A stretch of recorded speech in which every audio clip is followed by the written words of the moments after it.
오늘 본문을 살펴보면요, 두 개의 단락으로 구성되어 있습니다. 1절부터 7절까지의 말씀은요, 아브라함과 사라가 그토록 기다렸던 이 이삭의 탄생을 그리고 있고요. 또 그와는 반대로 이 8절부터 21절까지의 말씀을 살펴보면요, 그 자식 간에 아브라함이 낳은 두 아들이 있지 않습니까? 그 이스마엘이 이삭을 놀림으로 그로 인해서 하갈과 이스마엘이 추방당한 사건에 대해서 지금 다루고 있습니다. 뭔가 이 사건이나 이 모양새는 참 기구하지만 이러한 것들을 살펴보면서 이 상황 가운데에서도 신실하게 하나님께서는 그 상황에 흔들리는 것이 아니라 신실하게 자신의 언약을 성취해 가시고 또한 그것을 지켜주시는 하나님의 은혜를 오늘 이 시간 같이 맛보기를 원합니다. 제 시대는 아니지만요, 저보다 더 이전 시대의 선생님들은 학생들이 어떻게 사는지, 또 학생들이 또 공부할 만한 상황이 되고 있는지, 아니면 집안 형편이 좀 어떤지 살펴보기 위해서 가정 방문을 했다고 들었습니다. 그 우리 권사님 세대 그런가요? 맞죠? 저는 잘 모르겠지만 예전에는 그랬다 하더라고요. 요즘에는 뭐 대학교 들어간 자식들이 뭐 타지에서 어떻게 생활하는지 뭐 부모님이 가보는 정도지 선생님이 그렇게까지 깊게 관여하지는 않는 것 같습니다. 근데요, 만일요, 우리 권사님들 뭐 또 우리 장로님들 또 연세가 있으신 분들은 한번 되새겨 볼 때 내가 그때의 그 어린 아이다. 선생님이 우리 집에 방문한다. 이 사실이 축복일까요? 아니면 나에게 재앙으로 다가올까요? 기존의 학교에서 학창 생활을 잘 하던 친구들, 그런 사람들에게는 어떻겠습니까? 선생님 언제 오세요? 이러한 마음이 들지 않겠습니까? 너무 고마워요. 선생님 우리 집도 오시고 되게 반가운 마음으로 선생님을 반겼을 것입니다. 선생님의 방문이 굉장히 큰 축복이라고 여겼을 것 같아요. 학교에서 뭐 저로 치자면 뭐 병수가 참 모범적이고요. 잘하고 있습니다. 이런 말이라도 부모님들에게 한 번이라도 가정 방문해서 해줬다고 생각해봐요. 그날은 제가 거의 뭐 두 번째 생일을 겪는 날이었을 겁니다. 아마 부모님이 저를 얼마나 칭찬하고 좋아해주고 뭐 선물이라도 하나 사주지 않겠습니까? 그러나 제 생각엔 그런 친구들이 얼마나 될까요? 대부분의 친구들은 그러지 못했을 것 같습니다. 또 예전에는 또 선생님들이 뭐 감추고 뭐 이렇게 하지 않으셨잖아요. 딱 디테일하게 딱 병수는 그 집중을 잘 못하는 것 같습니다. 그 가정에서 신경 좀 써줘야 될 것 같습니다. 요런 말 한번 했다고 한번 생각해 봅시다. 그러면 그날은 거의 뭐 멸망의 날이죠. 네, 소돔과 고모라의 날과 거의 별반 다름 없을 것이다. 그런 생각이 듭니다. 아이고, 기존에 그런 것들을 통해서 그렇게 선생님의 방문은 어떻게 보면은 때로는 천국이 될 수도 있고 지옥이 될 수도 있었을 것입니다. 우리가 살펴보았던 이 아브라함과 롯 역시도요, 하나님의 방문이 그랬었죠. 누군가는 그 믿음과 그 언약을 확인받는 시간이었고 축복의 시간이었고, 또 누군가는 멸망을 예고당하고 결국에는 멸망에 이르는 마지막 날이 되었습니다. 그리고 이 두 사람뿐만 아니라 오늘 본문의 이 사라 역시도 하나님의 방문을 맞이했었습니다.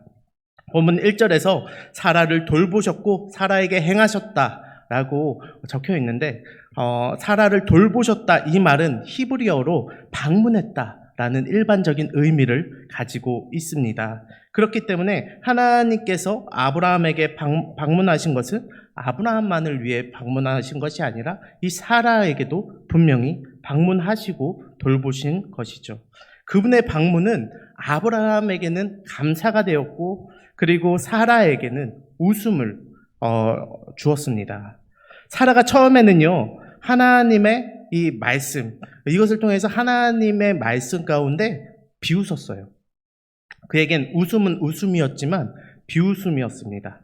그리고 지금 말씀 가운데서는 행복에 겨워서 자기가 한 번도 겪어보지 못한 그 웃음을 맞이하고 있습니다. 하나님은 자신의 백성의 간구를 이처럼 들어주시는 분이시며 백성들의 필요를 먼저 아시고 그분의 때에 따라 응답하시며 우리의 생명과 축복의 원천이 되시는 분인 줄로 믿습니다. 그러므로 우리가 다른 길로 갈 때 때로는 하나님께서 질타하시며 자신의 백성들과 동행하신다라는 사실도 우리가 복으로 여겨야 합니다. 우리는 그 모든 상황들 가운데 때로는 우리에게 웃음도 주시고 질타도 하시지만 그럼에도 불구하고 내가 독립하는 것이 아니라 하나님께 나의 삶을 드리고 내가 하나님께 기대어 나의 인생을 하나님께 의탁드리는 삶이 지혜로운 하나님 나라의 백성의 삶인 것입니다. 하나님은 신실하시며 약속하신 것을 반드시 지키시는 분임을 우리가 믿어야 될 것입니다. 오늘 사라는요, 그 하나님의 은혜를 완전히 맛보고 있습니다. 2절에서 아브라함이 100세에도 불구하고 이 사라와 함께 최고의 기쁨을 맛보고 있습니다. 물론 하나님께서는 이 전적인 은혜로 사실은 이 언약을 처음 맺을 때부터 이 사라와 아브라함에게 아이를 주실 수도 있었을 것입니다. 근데 하나님께서는요, 그렇게 하지 않으셨습니다. 수십 년이 지나고 나서야 이들에게 아들을 허락하시죠. 그러나 이러한 인고의 시간이 있었기에 전적인 하나님의 은혜와 이 생명의 소중함을 몇 배, 몇십 배, 몇백 배로 지금 누리고 있는 것입니다. 아이가 태어나기까지 잉태에 있는 그 10개월의 기간 동안 그 얼마나 행복하고 기뻤겠습니까? 저도 첫째 딸이 태어나기까지 그 임신한 기간 동안 아내가 불평 한마디 안 하고 정말 기뻐했습니다. 왜냐하면 3년 동안 결혼하고 3년 동안 아이를 갖고 싶었지만 그 아이가 도대체가 생기지가 않았었거든요. 그렇기 때문에 그런 어려움들이 있고 저보다도 더 큰 어려움들이 있는 사람들이 있지 않습니까? 그 시간이 지나고 나서 정말 그 아이를 맛본다면 이 진짜 말할 수 없는 행복이 찾아올 것입니다. 10개월 동안 임신하고 뭐 불편하고 어려운 점 당연히 있겠죠. 근데 그것이 어려움으로 다가오겠습니까? 그게 힘듦으로 다가오겠습니까? 그게 행복과 기쁨으로 다가온다는 것이죠. 그 시간 동안 때로는요, 한나와 같이 하나님 앞에 눈물로 호소하며 기다리는 사람들도 있지만 그렇지 않은 사람들도 분명 있습니다. 때로는 과학을 과신하게 의존하거나 그렇다고 과학적인 것을 믿지 말라는 것이 아니라 과신하게 그것을 의존하거나 아니면은 하나님 앞에 기도는 하지만 때로는 하나님 앞에 막 손가락질을 하는 사람들도 있습니다. 그러나 그 모든 것과 상관없이 정말 중요한 것은 그 과정 가운데 어떻게 했던 상관없이요, 하나님께서 우리의 품에 아이를 안겨줄 때는요, 말할 수 없는 기쁨이 누구에게나 동일하게 찾아온다는 것이죠. 이것이 너무나 중요한 것입니다. 하나님께 의지했던 사람도, 하나님을 욕했던 사람도, 왜 나만 이런 인생을 살게 했냐고 고백했던 사람들도 동일하게 아이를 안게 되는 순간이 온다면 그 누구 한 사람도 웃지 않을 사람이 없다라는 것입니다. 우리의 구원도요, 이와 같이 동일하게 주어 주었습니다. 너는 내 아들이라 오늘날 내가 너를 낳았도다 라고 하나님께서는 분명하게 우리에게 말씀하십니다.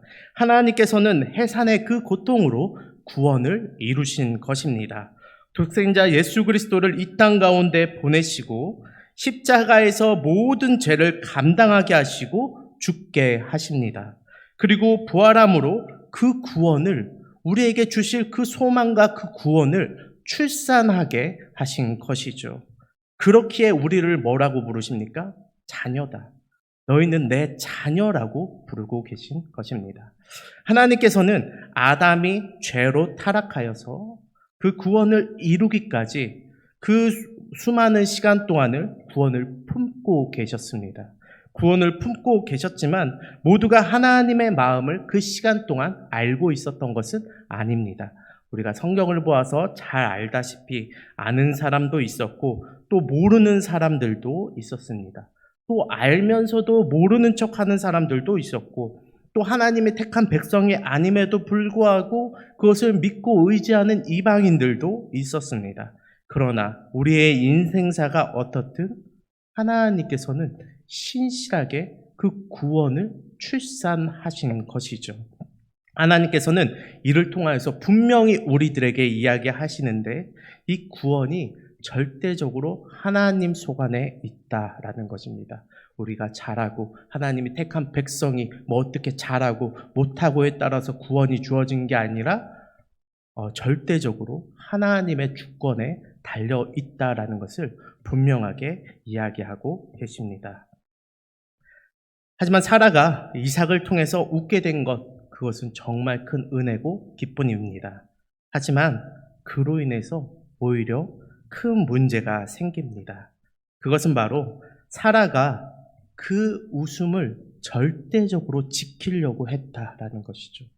이 웃음, 이 행복이 너무나 귀하니까 이것을 조금이라도 누군가가 침해하거나 이것에 대하여서 해를 가하는 것을 두고 보지 못했습니다. 자기가 평생을 살아오며 느껴보지 못한 이 최고의 행복과 최고의 웃음, 이것만큼은 그 어느 누구에게도 침해받고 싶지 않았습니다. 사라가 하나님의 언약대로 이삭을 낳은 것은 너무나 기쁜 일입니다. 하지만 커가면서 이 배다른 형제인 이 이스마엘이 지금 오늘 본문에서 보면은 바로 이삭을 놀리고 있습니다. 이삭이 젖을 뗄 때가 되었습니다. 이 고대 근동사회에서는요, 이 젖을 뗄 때가 되면요, 우리나라에 돌잔치 하는 것처럼 크나큰 축제를 가졌다고 합니다. 당시 고대 근동사회, 그 고대 근동사회 어떻습니까? 유목민들 아닙니까? 거기서 이 어린 아이가 출산해서 이 아이를 키우는 데까지, 젖을 뗄 때까지 키우는 데까지 위험이 없을까요? 위험이 너무나 많았을 것입니다.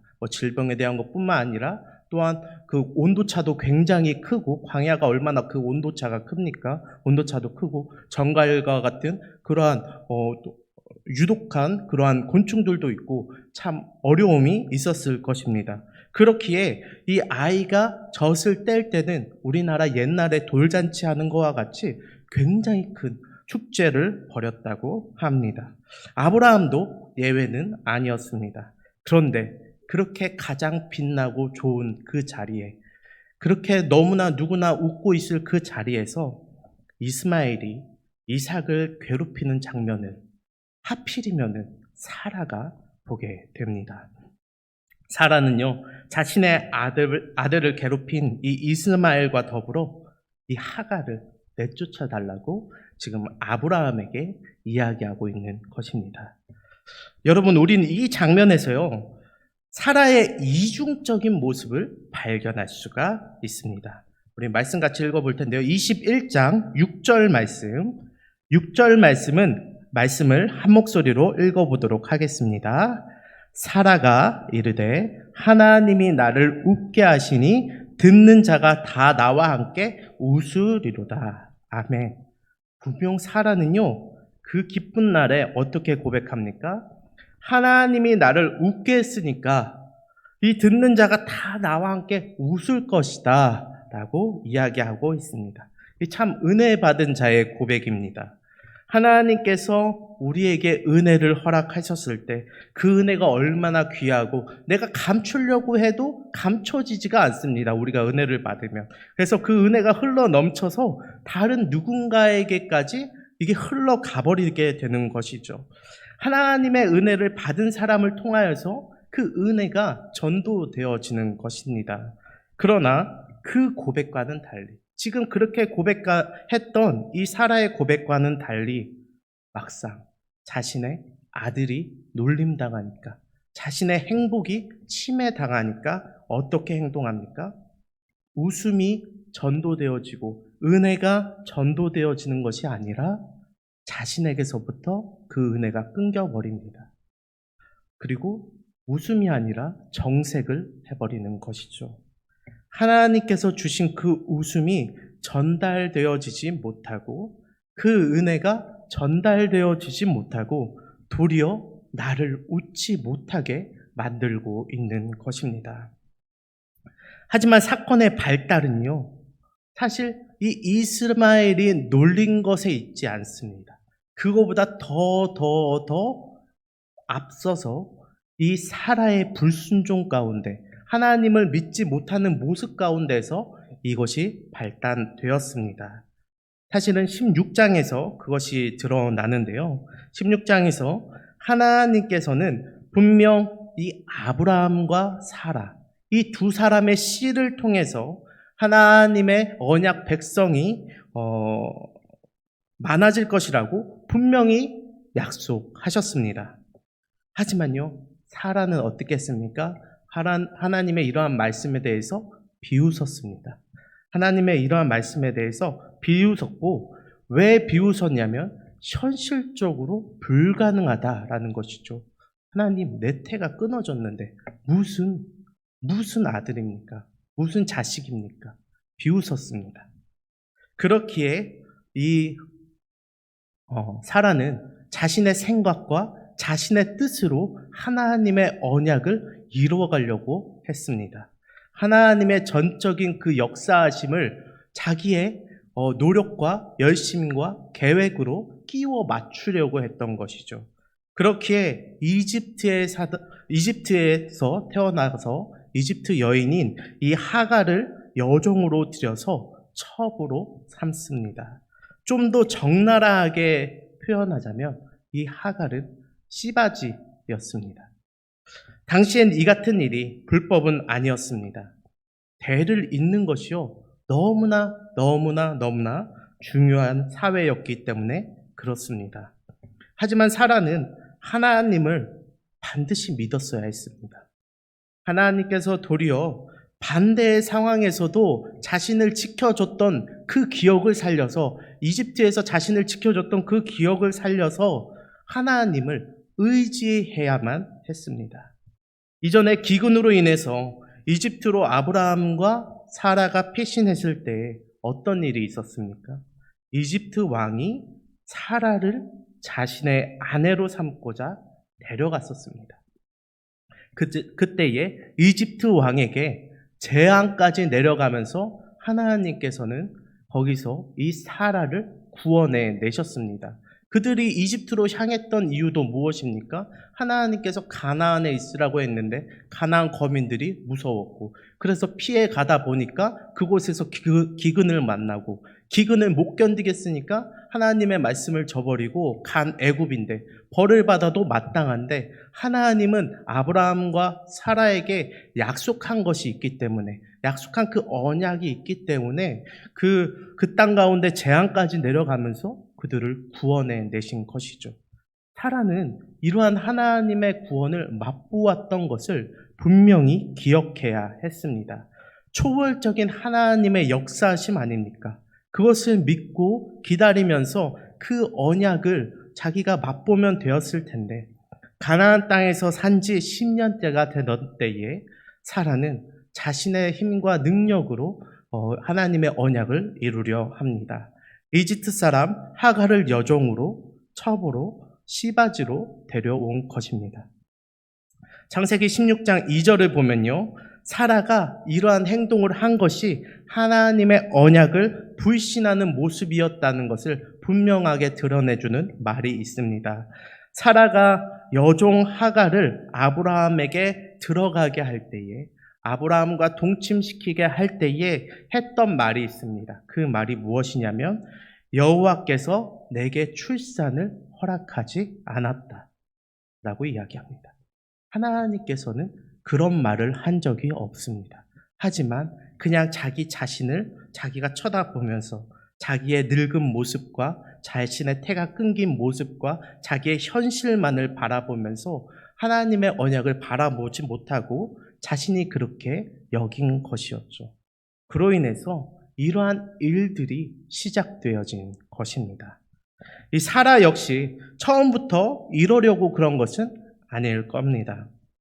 자신의 계획대로라면요, 아름답게 잘 끝나야 될 것이었죠.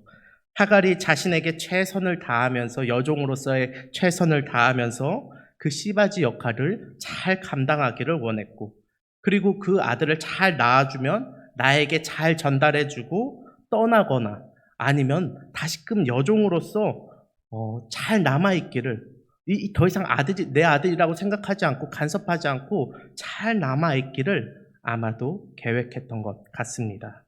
그리고 어쩌면 교만하게도 자신의 이러한 계획이 하나님의 뜻 안에 있었을 것이다.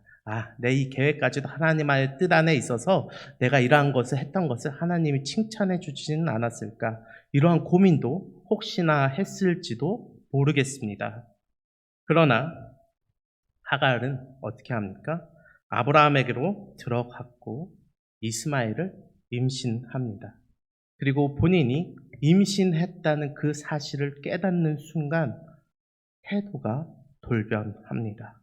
여종임에도 불구하고 시바지 역할을 감당해야 됨에도 불구하고 도리어 임신하고 나니까 본처인 사라를 천대하면서 자신이 본처 역할을 마치 하려고 했던 것이죠.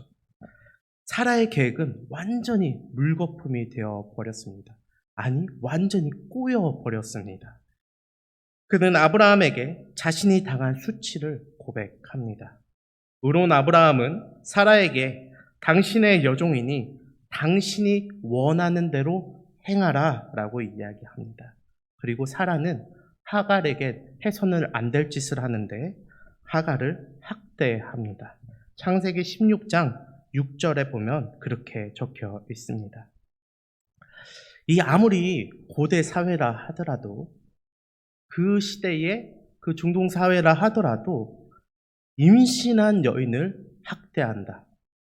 이것은 사실 있을 수가 없는 일입니다. 그 당시의 문헌을 제가 좀 살펴보니까요. 그러한 것들이 정말 적혀 있습니다. 이 시바지 역할을 했던 사람들이 있고, 근데 그러한 사람들에 대해서 그 주인이나 안사람 되는 사람이 얼마나 큰 축복들을 내려주는지 모르겠습니다. 그리고 그 역할을 했던 종이 떠나갈 때에 정말 수많은 가축과 그 고마움에 그러한 것들을 재산을 그에게 주고 보냈다라고 기록되어 있습니다. 그러나 이 사라가 선택한 것은 학대였던 것이죠.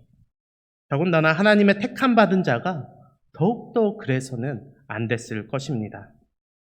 하나님이 사라에게 주시고자 했던 것은 웃음이었습니다. 근데 도리어 그는 하나님을 비웃었고 이제는 자신의 여종이었던 하갈에게 비웃음을 당하고 있는 것입니다. 하지만 사라는 그것을 온전히 의지하지는 못했고 하나님을 의지하지 못했고 결국 하갈로부터 자신이 하나님께 했던 것처럼 그 비웃음을 당하고 자신은 임신한 여인을 학대하는 사람으로 하나님의 백성임에도 불구하고 학대하는 사람으로 몰락해 버렸습니다. 하갈은 결국 사라의 이 학대에 못 이겨서 도망을 칩니다. 그는 임신한 몸으로 광야로 도망칩니다. 근데 그녀가 임신한 여인이 광야에서 도망갈 곳이 어디 있겠습니까? 자신은 광야에서 살아남기 힘든 여성이고 또 임신까지 하고 있었고 또한 그곳은 결코 광야는 여인 홀로 돌아다니면 안 되는 곳이었습니다. 학대를 피해서 도망했지만 남은 것은 죽음밖에 없었습니다. 그러나 이 하갈은요, 비록 이집트 여인이고 전혀 그 아브라함의 자손을 잉태했다는 그것 하나만으로 하나님과 그 광야에서 만나게 됩니다. 그리고 아브라함과 언약을 세우듯이요, 하나님께서 이 하갈과 약속하십니다.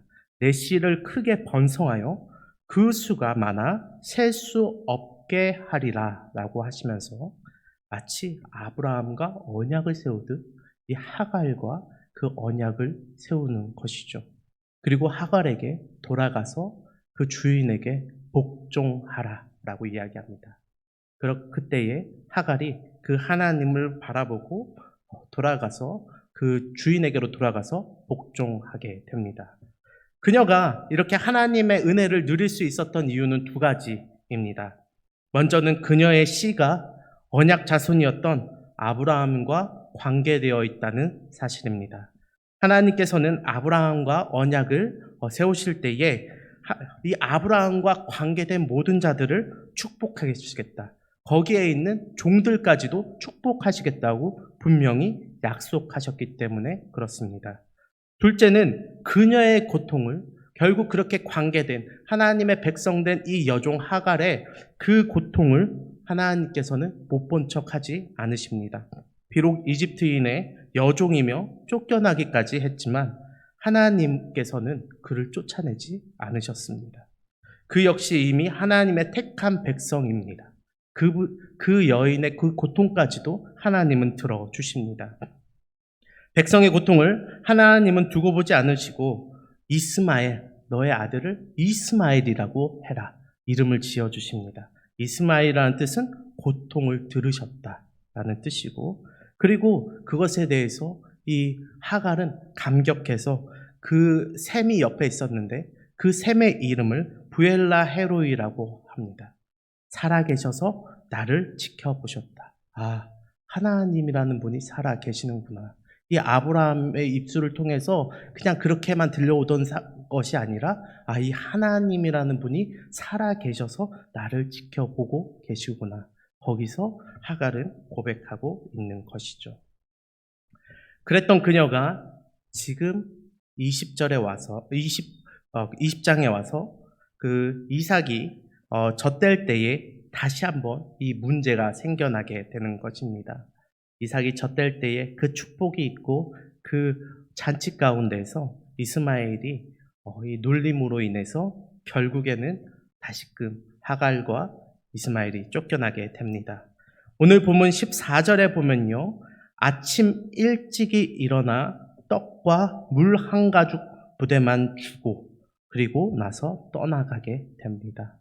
결국 광야에서 죽으라는 소리이죠. 결국 이스마엘과 하갈은 방황하게 됩니다. 물은 떨어지고 자신과 아들은 죽게 생겼습니다. 아들은 쓰러져서 누워있고 아들이 죽어가는 모습을 도저히 볼 수가 없어서 하갈은 화살을 쏘면 닿을 거리 정도, 화살을 쏘아서 날아가다가 화살이 떨어질 정도, 그 정도 거리에 두고 그저 지켜볼 수밖에 없었습니다. 그리고 소리내어서 울었습니다. 하지만 여지없이 하나님께서 약속하신 것처럼 하나님은 그 하갈을 결코 홀로 두지 않으십니다. 그리고 이 이스마엘도 자신이 약속한 백성으로서 그 어린 아이의 소리를 들으셨다고 이야기하십니다. 이전에는 하갈의 소리를 들으셨다면 그 자녀된 이 이스마엘의 소리를 듣고 하나님께서 찾아오십니다. 그리고 쓰러져 있는 아이를 일으키시고 샘물을 찾게 하시고 아이와 함께 그 샘물을 마시게 하십니다. 그리고 하갈과 이스마엘은 이번에 다시금 돌아가지 않습니다. 하나님을 의지하며 하나님이 그들을 보호해 주시는 것을 그들이 깨달았기 때문입니다. 하나님께서는 그들이 성장하기까지 그들을 그 광야에서 보호해 주십니다. 이스마엘은 광야에서 하나님의 보호 아래 장성하게 되며 어머니와 같은 그 이집트 여인과 결혼해서 또한 그 자손을 이루게 된 것이죠. 우리가 오늘 이 말씀을 통해서 깨달아야 될 것은, 분명히 알아야 될 것은, 이 그리스도인 우리가 이 구원의 그 은혜를 맛보았다면 그 은혜 가운데 때로는 너무 그 받은 은혜만을 너무 집중하지 않는 것인가, 이러한 것에 돌아봐야 될 것입니다. 때론 그리스도인으로 살아가다 보면, 세상과 구별되기 위해서 살아가다 보면 하나님께서 내게 주신 것에 대해서 너무나 집중할 때가 있습니다. 때로는 나에게 하나님께서 물질을 주시거나, 때로는 이 땅 가운데 살면서 뭔가 다른 나에게 기쁨을 주시거나, 나에게 그 구원의 은혜 말고 이 땅 가운데서 받을 만한 것들을 주실 때가 우리에게 있습니다. 분명히 있습니다. 근데 때로는 우리에게 받은 그 은혜가, 우리가 받은 그 은혜와 그것에 집중하다 보니까 내가 도리어 이거를 주신 분을 기억하지 못하고 나에게 준 것만을 집중하면서 그것에 침해당하는 것을 보지 못할 때가 우리에게도 사라와 같이 있다라는 것이죠. 그렇기 때문에 세상 가운데서 우리가 받은 은혜를 흘려버리지 못하고 나의 앞에서 그 은혜가 끊어지고 내가 그 은혜를 지키기만 급급하면서 살아가는 인생이 시작되는 사람들도 분명히 있습니다. 그렇게 될 때에 도리어 그리스도인임에도 불구하고 그 모습들이 또한 많은 세상 사람들에게 은혜가 되지 못하고 때로는 안 좋게 비춰질 때가 너무나 많이 있습니다. 우리가 이것을 분명히 기억해야 될 것입니다. 저는 그런 생각을 했습니다. 제가 저희 딸에게 다 그렇지 않습니까? 다들 자식들이 있고 뭐 그럴 때에 자식들한테 꼭 해보는 게 있습니다. 맛있는 걸 하나 사주고 아빠도 한 입 줘, 뭐 엄마도 한 입 줘 이렇게 합니다. 그러면 애가 그걸 줍니까? 애기가? 애기 안 주려고 하죠. 자기가 받았으니까 이걸 막 지키려고 합니다. 그때 꼭 하는 소리가 있죠. 아빠가 이거 주면 나중에 또 사주지. 아빠는 다 사줘. 엄마 다 사줄 거야. 그러니까 아빠도 한 입 줘. 그러면 안 주는 애들도 있고 또 주는 애들도 있습니다. 우리의 인생도 그렇지 않습니까? 하나님께서 때로는 여기까지, 하나님께서 나를 여기까지 인도하셨구나 우리가 고백하면서도 때로는 그것을 빼앗기지 않기 위해서 이것만을 쥐고 있을 때가 있습니다. 근데 우리에게 이것을 주신 이유는 우리가 이것을 지키라고 주는 것이 아니라 이것을 주신 분은 바라보라고 우리에게 이것을 주셨던 것입니다.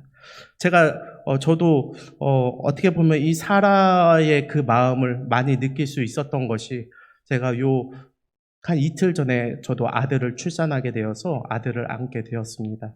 근데 아이들을 원래 지으려던 이름과는 다르게 다른 이름으로 지었습니다. 원래는 지으려던 이름이 있었는데 이름을 신우라고 지었습니다. 무슨 뜻이냐면 믿을 신자에 벗우자입니다.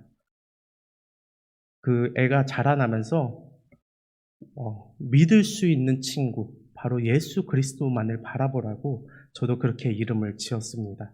살아가면서 어떤 다른 것들 바라보지 말고 정말 우리가 믿을 만한 친구, 믿을 수 있는 친구, 그분은 예수님밖에 없다라는 것을 저희 아들이 분명히 깨닫고 살아가길 바라는 마음에서 그것을 지은 것이죠. 우리가 분명히 그것을 기억해야 될 것입니다. 때로는 하나님께서 우리에게 주신 것이 너무나 귀하지만, 너무나 값지지만, 너무나 은혜롭고 좋지만 그것을 흘려내지 않고 내가 다 쥐고 있으면은 결국에는 세상 사람들과 별반 다른 없는 모습으로 살아가게 되는 것입니다. 그로 인해서 분명한 문제점은 나타납니다. 오늘 보면은 이스마엘이 결국 민족을 이룹니다. 하나님의 그 신실하신 은혜는 비껴가지 않습니다. 아담의 씨에서 그 민족이 늘어나겠다고 분명히 이야기하지 않습니까? 그것은 단순히 이삭뿐만 아니라 이 이스마엘에게도 분명하게 적용이 됩니다. 근데 문제는 뭐냐? 그렇게 홀대하고 그렇게 문제가 되니까 나중에는 이 민족이 이스라엘을 어렵게 하는 민족이 됩니다. 이 민족은 결국 지금에 와서 이슬람이 되어 있습니다. 그 유대 경전의 그 코란을 보면은 그 코란에 그렇게 적혀 있습니다. 이스마엘의 그 자손이 그 코란의 그 모하메드라고 하나요? 그 자손이 바로 모하메드다라고 하면서 그 이스마엘의 자손들이 그 지키는 모습들이 분명히 드러나고 있는 것이죠. 이같이 결국에는 나중에 우리가 우리 것을 지키기 위해서 누군가를 홀대해 버리면은 결국 그 사람이 다시금 하나님 앞에 돌아오게 되었을 때 그 사람에게 뭔가 또한 축복이 일어났을 때 결국 우리도 그 사람에게서 홀대받는 사람이 될 수밖에 없습니다. 또한 그 사람이 만약에 예수님을 믿지 않는 사람이었다면 그 사람이 돌아오게 되었을 때 너는 나에게 그리스도인이면서 그렇게밖에 할 수가 없었냐, 오히려 손가락질 당할 수밖에 없는 것입니다.